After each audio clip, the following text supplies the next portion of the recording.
With the majority of CPA firm ownership interest in the hands of partners over 50 years of age, we're going to experience breathtaking levels of merger and acquisition activity over the next 10 years. So it's going to be an interesting decade to be in the profession. Our partners are veterans of the CPA firm M&A process. We have personally been involved in over 50 mergers. Some were successful and some not. Based on that experience, we believe firms spend far too much time and far too much effort on the deal and the deal terms and getting the deal done, and far too little time on the aspects of the merger that ultimately define success or failure.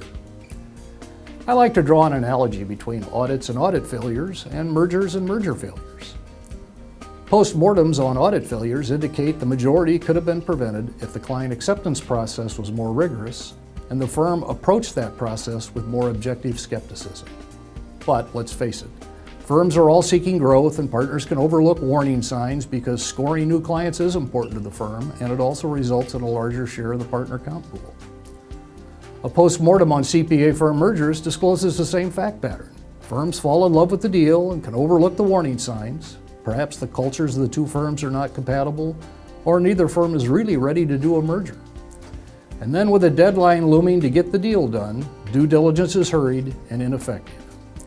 The other major cause of audit failure is poor engagement planning and lack of adequate partner supervision. Mergers are no different.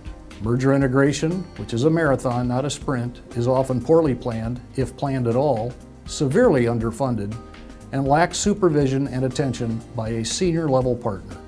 A senior partner with the political clout, accepting personal responsibility to make sure what needs to happen actually happens. So that poor integration eventually leads to loss of clients and loss of staff.